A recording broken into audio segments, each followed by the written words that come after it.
Hey everyone, I wanted to make a video talking about Let It Be, the original Beatles album, and Let It Be Naked, the album that was released in 2003. This is 1970, 2003. So just a quick backstory about Let It Be. Let It Be was recorded, it was started in 1969, and it was this idea that the Beatles were going to go back to the roots and record an album, but just all with live material. So they got Glenn Johns to engineer the sessions. George Martin was also there, but it's kind of unclear what George Martin's role was in the whole Get Back Let It Be project.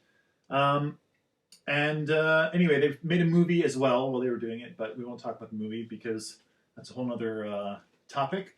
So anyway, they recorded a bunch of songs. They did it at the Apple Studios, and then they did the rooftop concert and all that kind of stuff. So they filmed the movie, they recorded the songs, and they decided to kind of abandon the project and went on to record Abbey Road. So they released Abbey Road in 1969, but then they decided in 1970, or in 1969, to finally put out Let It Be. And John and George hired Phil Spector to put the album together. And so he did. He took all the recordings from 1969 and he added strings to Across the Universe, I Me Mine, and famously Along the Winding Road.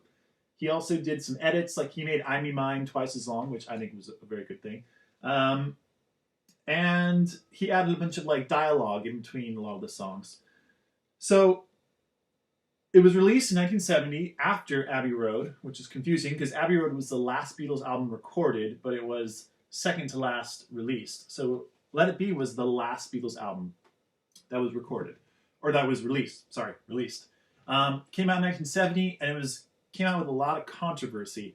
The biggest issue was that Paul McCartney said he was super unhappy with it because he is quoted as saying he was never told about Phil Spector working on this. He didn't know about the strings that were added to Long Winding Road.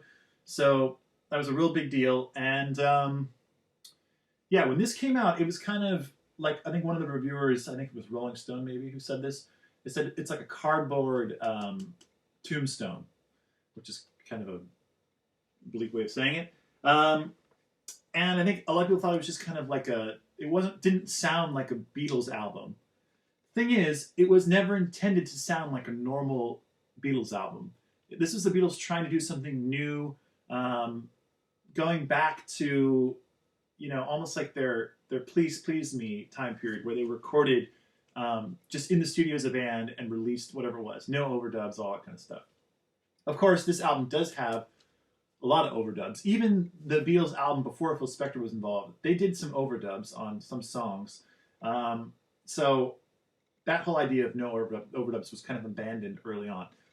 Anyway, it was released to lots of controversy, and there you go. Then, flash forward to 2003, and we got this album.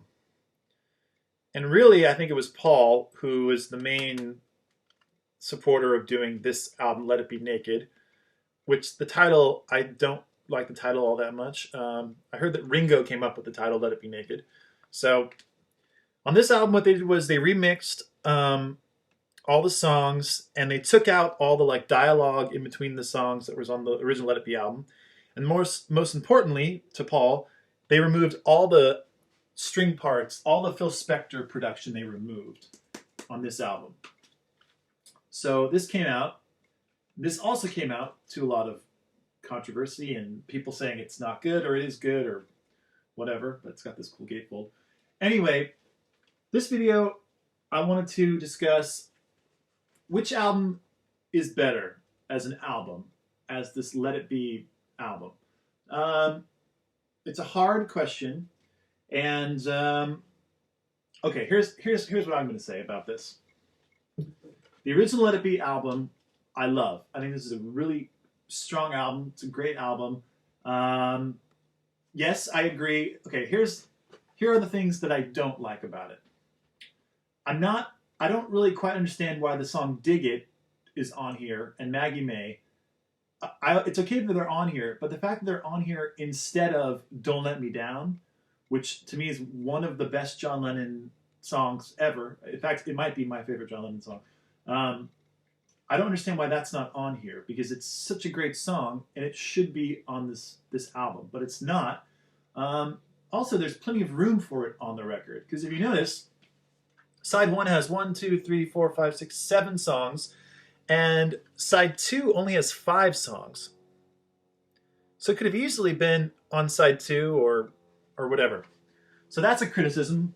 My other criticism is I think I like the strings on Long and Winding Road.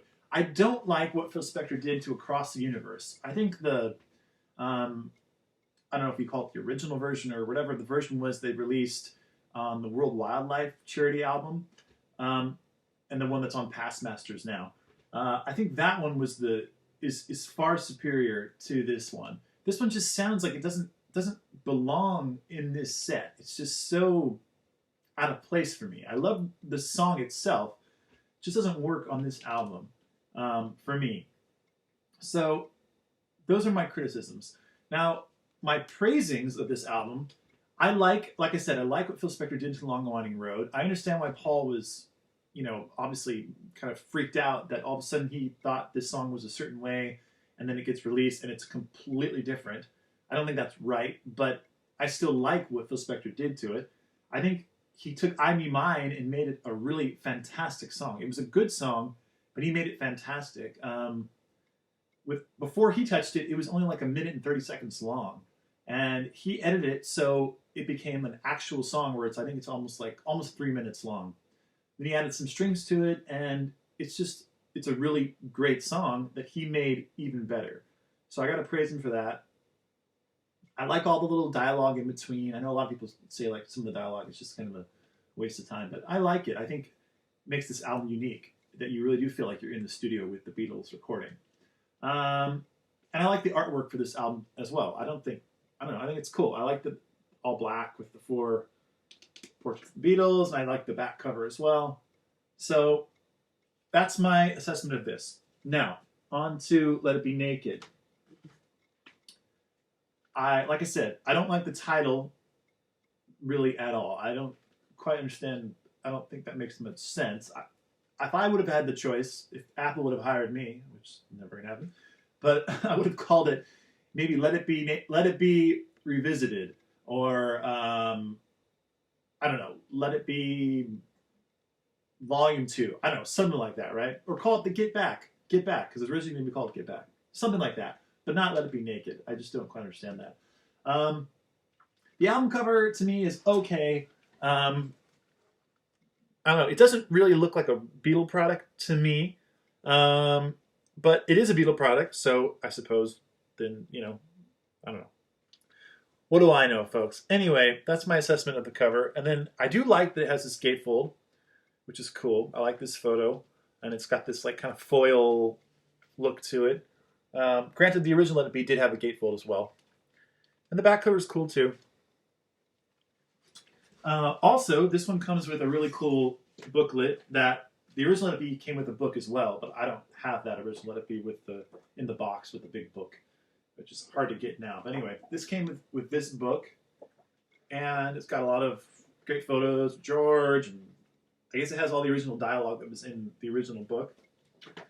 And it came with something that I think is really cool, but also really frustrating. So they had this chance when they re-released Let It Be to include, all these outtakes, because everyone knows there's tons of bootlegs based off the Get Back Let It Be sessions.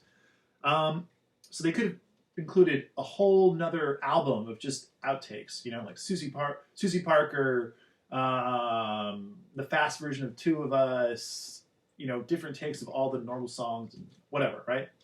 Instead, they gave you this little 45 of, which is cool to get. It's better than nothing. Just little snippets of outtakes.